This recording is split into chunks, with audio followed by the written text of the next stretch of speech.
कछुआ और दो हंस की कहानी। एक तालाब में एक कछुआ रहता था। वह कछुआ बहुत बोलता था। दूसरों से बात करते समय बीच बीच में टोका-टोकी करना उसकी आदत थी।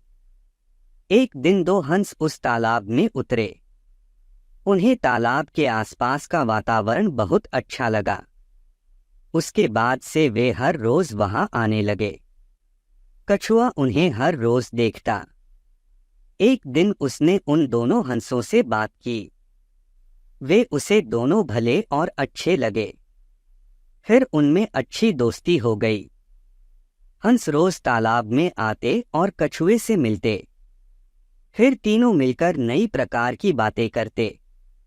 बातों के बीच कछुए की टोका-टाका जारी रहती, लेकिन हंस इसका बुरा नहीं मानते। एक बार उस क्षेत्र में भयंकर अकाल पड़ा। नदी तालाब सूखने लगे। वह तालाब भी सूखने लगा जहां कछुआ रहता था।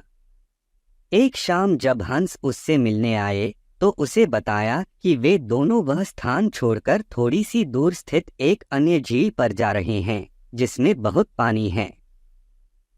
यह सुनकर कछुआ दुखी हो गया और आंखों में आंसू भरकर बोला, मित्रों, कुछ ही दिनों में ये तालाब सूख जाएगा और मेरा मरना तो निश्चित है। लेकिन इस बात से ज्यादा दुख मुझे इस बात का है कि अपनी आखिरी घड़ी में मैं अपने मित्रों को देख नहीं पाऊंगा। कछुए की इस बात पर दोनों हंस उदास हो गए। उन्हें कछुए से हमदर्दी थी। फिर वे बोले, हम तुम्हें यहाँ अकेले छोड़कर नहीं जाएंगे। हम तुम्हें भी अपने साथ ले जाएंगे। हमारी मित्रता और साथ सदा बना रहेगा। लेकिन ये कैसे संभव है मित्रों? तुम दोनों तो उड़कर चले जाओगे। मुझे तो धीरे धीरे चलकर उस स्थान तक पहुंचने में महीनों लग जाएंगे। हो सकता है कि बीच रास्ते में ही मेरे प्राण चले जाएं। तुम दोनों चले जाओ, मैं तुम्हें याद करके अपने दिन व्यतीत कर लूंगा। हंसों ने कछुए की बात नहीं मानी और उसे अपने साथ ले जाने का उपाय सोचने लगे। सोचते सोचते उन्हें एक उपाय सूझ ही गया और वे खुश हो गए। उन्होंने तय किया कि वे बांस की एक लकड़ी लेकर आएंगे और कछुए उस लकड़ी के बीच भाग को अपने मुंह से पकड़ेगा और वे दोनों उस लकड़ी के एक एक सिरे को अपनी चोंच में दबा लेंगे। इस तरह वे कछुए को लेकर उड़ते हुए उस झील तक पहुंच जाएंगे। कछुआ भी यह उपाय सुनकर खुश हुआ। अगले दिन हंस लकड़ी लेकर कछुए के पास आए और उसे लकड़ी के बीच भाग को मुंह से पकड़ने को कहा। हंस कछुए की बातूनी आदत को भली भांति जानते थे, इसलिए उन्होंने उसे समझाया कि जब तक वे झील तक नहीं पहुंच जाते उसे बिल्कुल भी बोलना नहीं है, वरना वह नीचे गिर जाएगा। कछुए ने उन्हें कह दिया कि वह चुप रहेगा और कुछ भी नहीं बोलेगा।